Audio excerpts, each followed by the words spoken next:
கர்த்தருக்கு ஸ்தோத்திரம். இயேசு கிறிஸ்துவின் வருகை சமீபம். இந்த நாளும் கூட தியானிக்க வேண்டிய வசனம் சங்கீதம் 133 1வது வசனம்.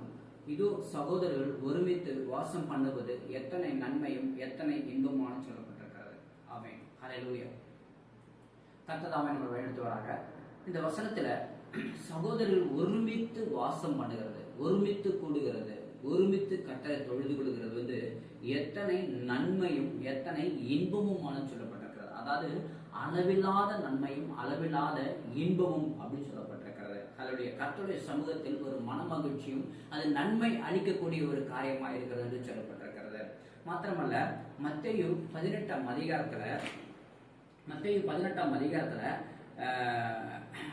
19வது வசனம் பாருங்க. அல்லாமலும் உங்களில் 2 பேர் தங்கள் வேண்டிக் கொள்ள போகிற எந்த காரியத்தை குறித்தாலும் பூமியில ஒருமனப்பட்டிருந்தால், 2 பேர் ஒரு மனதோடு சேர்ந்து நம்ம ஜெபித்தோமானால் பரலோகத்தில் இருக்கிற பிதாவினால் அது அவர்களுக்கு உண்டாகும், அது அவருக்கு கொடுக்கப்படும் என்று இயேசு கிறிஸ்துவானவர் சொல்லுகிறவரா இருக்கிறார். அடுத்த வசனம் பாருங்க.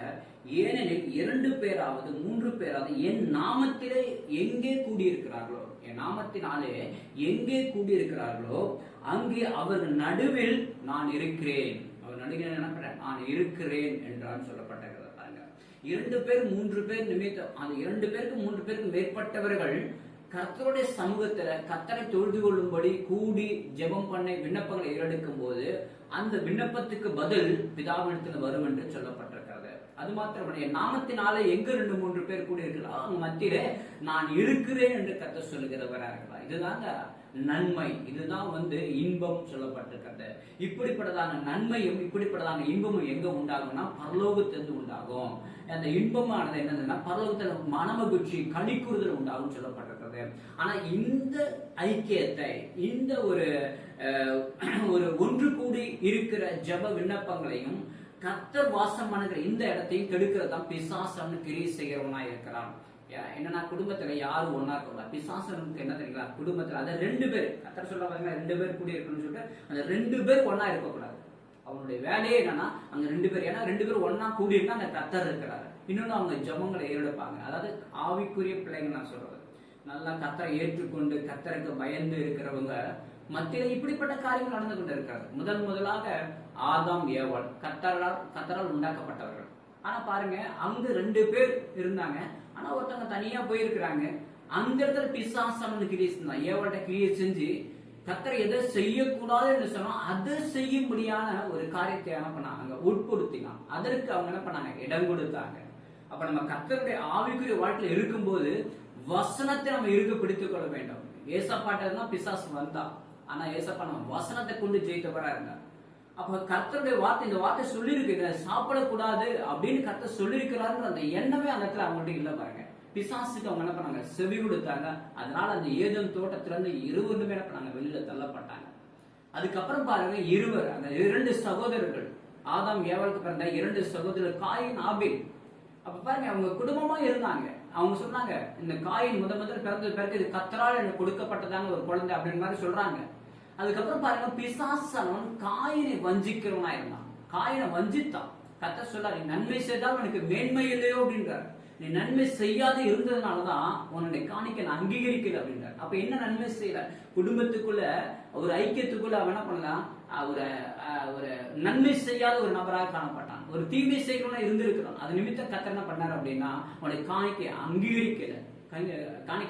அது நிமித்தம் அவனுக்குள்ள எரிச்சல் உண்டாகி கொலை செய்கிறவனா பிசாசுடைய குணாதிசயம் அவனுக்குள்ள வந்துருச்சு பாருங்க.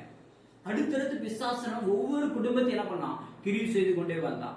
இதுதான் பிசாசுடைய வேலை. நம்முடைய வாழ்க்கையிலும் கூட பாத்தீங்கன்னா பிசாசன் என்ன பண்றான்னா குடும்பத்தை பிரிக்கிறான். ஒண்ணு கணவன்கிட்ட வருவான், இன்னொன்னு பிள்ளைங்கள்ட்ட வருவான், அப்படி இல்லைன்னா அவங்க மனைவிட்ட வருவான். இப்படிதான் கிரியை செய்வான். ரொம்ப ஜாக்கிரதை உள்ளவரா நம்ம காணப்பட வேண்டாம். ஆனா பாருங்க, அப்போஸ்தலர்கள் பாருங்க, இயேசு கிறிஸ்து 12 பேர் சீஷர்களை கர்த்தர் என்ன பண்ணார், உண்டாக்கினார்.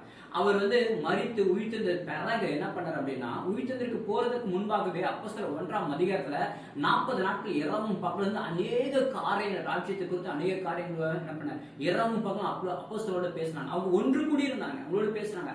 அதற்கு பிறகு அப்போஸ்தலர் 2ஆம் அதிகாரத்துல அவங்க ஒன்று கூடி ஜெபித்தாங்க. மேல் வீட்டு அறையில ஒன்று கூடி ஜெபித்தாங்க.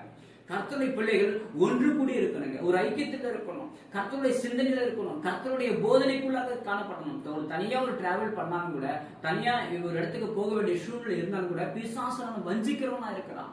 எவனை விழுங்கலாம் என்று கெஞ்சிக்கிற சிங்கம் போல அலைந்து திரிந்து கொண்டு இருக்கிறான்னு சொல்லப்பட்டிருக்காங்க. ஆனா பாருங்க, அவங்க ஒன்று கூடி இருந்தாங்க. ஒன்று கூடி இருந்தவன பிசாசனால பிரிக்க முடியல. அவங்க என்ன பண்ணாங்க, அநேக அற்புதங்களையும் அடையாளங்களையும் செய்கிறவர்களாக மாறினாங்க. ரெண்டு பேரை என்ன பண்ணாங்க, ஊழியம் செய்தாங்க. இந்த இந்திய தேசத்துக்கு சென்னைக்கு ஏறார் தோமா வந்தார்.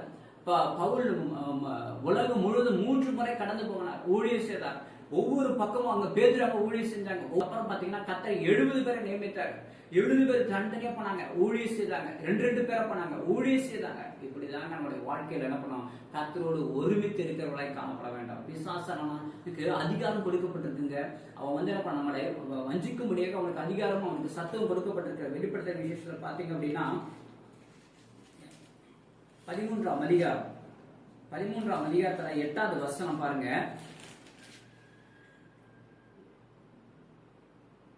7வது வசனம், 13ஆம் அதிகாரம் 7வது வசனம். மேலும் பரிசுத்தவான்களுடைய யுத்தம் பண்ணி அவர்களை ஜெயிக்கும்படிக்கு அதற்கு அதிகாரம் கொடுக்கப்பட்டது மாத்திரமல்ல, ஒவ்வொரு கோத்திரத்தின் மேலும், பாஷைக்கார மேலும், ஜாதிகள் மேலும் அதற்கு அதிகாரம் கொடுக்கப்பட்டதுன்னு சொல்லப்பட்டிருக்கிறது. அது மாத்திரமல்ல, அதை நம்மள மாத்திரம்தான் அது அப்படி பண்ணுதா பாத்தீங்கன்னா அப்படி இல்லைங்க. அது மேலுள்ள வசனம் பாருங்க. தேவனை தூஷிக்கும்படி தன் வாயை திறந்து அவருடைய நாமத்தையும் அவருடைய வாசஸ்தலத்தையும் பரலோகத்தில் வாசமா இருக்கிறவங்களையும் தூஷிக்குதான், அவருடைய நாமத்தையும். அதெல்லாம் ஏசப்பா சொல்றாரு, என் நாமத்தை பற்றி கொண்டிருங்க. ஏன்னா பிசாசம் என்ன பண்றான், அவரையே தூஷிக்கிறான். அப்ப அவரையே தூஷிக்கும் போது நம்மளெல்லாம் எப்படிங்க பாருங்க. அப்ப நம்மளை வந்து அவர்கிட்ட பிரிக்கும்படியான காரியத்தை தான் உலகத்தில் என்ன பண்றான், செய்கிறவனாய் காணப்படுகிறான்னு சொல்லப்பட்டிருக்க. பாருங்க, ஆபிரகாமுக்கு கர்த்தர் என்ன பண்றாரு, குழந்தை வாக்கியம் இல்லை, நான் குழந்தை வாக்கியத்தை உனக்கு கொடுப்பேன், உனக்கு வாக்குத்தத்தின் சந்ததி உனக்கு நான் கொடுப்பேன்னு சொல்லி ஈசாக்கு கொடுப்பேன்னு சொன்னாரு. ஆனா அவர் சொன்ன காரியம் 75 வயசுல சொன்னார். அதுக்கப்புறம் வருஷங்கள் கடந்து போயிடுச்சு. உடனே என்ன பண்ணாங்க, அங்க 20 ஒருமித்து தான் இருந்தாங்க. ஆனா அங்க சாராளோடு என்ன பண்ணான், பிசாசான பேசுறான். பிசாசான பேசி என்ன பண்ணிருக்கிறான் அப்படின்னா, அடிமை பெண்ணாகிய ஆகார் மூலியமா எனக்கு ஒரு மகனை பெற்றுக்கொடு, என்னுடைய குழந்தைய என்னுடைய மகனான வரட்டும் அப்படின்னு சொல்லிட்டு. அதற்கு ஆபிரகாம் விடை கொடுக்கிறார். அவ்வளவு தூரம் வந்து கர்த்தரோடு பேசினவர் தானே அவரோட தூரம் கர்த்தரை பேசினா கர்த்தர் சொல்லியிருக்கிறார். அப்ப ஆபிரகாம் அப்படின்னா கர்த்தரை போய் கேட்டிருக்கணுமா இல்லையா? கேட்கல. அவர் சாராள் சொன்னதுக்கு இடம் கொடுத்த நிமித்தம் பாத்தீங்கன்னா அந்த இடத்துல இஸ்மவேல், கர்த்தர் தெரிந்து கொள்ளப்படாத சந்ததியிலிருந்து இஸ்மவேல் வந்தவர். அதுக்கு பிறகு கர்த்தர் என்ன பண்ணார் அப்படின்னா, அவனை அந்த குடும்பத்திலிருந்து எடுத்து போடும்படியான ஒரு சூழ்நிலை உண்டாக்கி அந்த இடத்துல இருந்து என்ன பண்ண எடுத்து போட்டான்னு சொல்லப்பட்டிருக்கிறது. ஆனாலும் அந்த இஸ்மவேல் இன்னைய வரைக்கும் உலகத்துக்கு நமக்கும் ஒரு இடைஞ்சலாக காணப்படுகிறன்னு சொல்லி வேதத்தில் சொல்லப்பட்டிருக்கிறது. இப்படிதாங்க நம்முடைய குடும்பத்துல நம்ம தெரியாத ஒரு நபரோடு ஐக்கியம் வச்சிருந்தா பலவிதமான பிரச்சனைகள் உண்டாகும். தெரியாத ஒரு நபரோடு நம்ம பேசும்போது, தெரியாத ஒரு நபரோடு நம்ம ஒரு உறவுகள் வைக்கும் போது பலவிதமான போராட்டங்கள் வரும், பலவிதமான பிரச்சனைகள் வரும். ஏன்னா நம்ம இந்த உலகத்துக்குள்ள இருக்கிறோம் சொல்லப்பட்டிருக்கிறது. பாருங்க, அதே வெளிப்படுத்தின விசேஷம் 12ஆம் அதிகாரம் 12வது வசனத்துல, ஆகிய பரலோகங்களே அவைகளில் வாசமா இருக்கிறவர்களே, பரலோகங்களே அவைகளில் வாசமா இருக்கிறவர்களே களி கூறுங்கள். ஏன் அப்படின்னா, பரலோகத்தில் இருந்த தூதனானவன் தான் கீழே தள்ளப்பட்டான். பரலோகத்துல இருந்த தூதனானவன் தான் அவனுக்குள்ள பெருமை வந்து கர்த்தர் என்ன பண்றாங்க, கீழே தள்ளிட்டார். அவன் என்ன பண்றான்னா பூமியில விழுந்தான். அதனால பூமி குடிகளுக்கு ஐயோன்னு சொல்லப்பட்டிருக்க. பூமி குடிகளுக்கு ஐயோ. பாருங்க, சமுத்திரத்திலும் பூமியிலும் சமுத்திரத்திலும் குடியிருக்கிறவர்களே ஐயோ, பிசாசனவன் தனக்கு கொஞ்ச காலம் மாத்திரம் உண்டு என்று அறிந்து மிகுந்த கோபம் கொண்டு உங்களுக்கு இறங்கினபடியால் உங்களுக்கு ஆபத்து வரும் என்று சொல்ல கேட்டேன்னு சொல்லப்பட்டிருக்கு. அப்ப வேதத்துல பாத்தீங்கன்னா எத்தனை பேர் வார்த்தை கொடுக்கப்பட்டிருக்கு. ரொம்ப ஜாக்கிரதையா இருக்க. பிசாசன் கீழே விழுந்திருக்கிறான், ரொம்ப ஜாக்கிரதையாங்க, எச்சரிப்போடு இருங்க, என்னுடைய வசனத்தை பிடித்துக் கொண்டு இருங்க, என் வசனத்தை கை கொள்ளுன்னு. அதனாலதான் கர்த்தர் எல்லாத்தையும் அவருடைய வசனத்தை, அவருடைய கற்பனைகள், நியமங்கள், பிரமாணங்கள் எல்லாவற்றையும் ஜனங்களுக்கு கொடுத்தார். நமக்கு அவர் கொடுத்து கொண்டு இருக்கிறவரா இருக்கிறார், நம்ம அன்பு செலுத்துகிறவரா இருக்கிறார். அது மாத்திரம் அதே வெளிப்படுத்த விஷயம் 12ஆம் அதிகாரத்தில் கூட பாத்தீங்கன்னா, வருஷபமானது கோபம் கொண்டு தேவனுடைய கற்பனைகளை கை கொள்கிறவனும் இயேசு கிறிஸ்து குறித்து சாட்சி உடையவனும் சந்ததியுடைய யுத்தம் அடைதுன்னு சொல்லப்பட்டது. கற்பனைகளை கை கொள்கிறவனும் இயேசு கிறிஸ்து குறித்து சாட்சி உடையவர். இவரோடு கூட நம்மோடு கூட என்ன பண்றது, பிசாசன் கிரியை செய்கிறவனா இருக்கான். இதனாலதாங்க ஊழியத்துல பிரச்சனை, போராட்டங்கள். என்னன்னா நம்ம அவன் யாரு கத்திரத்துல இருக்கிறாங்களோ, யாரு ஊழிய செய்யறாங்க, யாரு கத்தருக்குள்ள இருக்கிறாங்க, அவனைதான் அவன் பிடிக்க வரான். அப்ப நம்ம இடம் கொடுக்கும் போதுதான் அங்க பிரச்சனை வருது.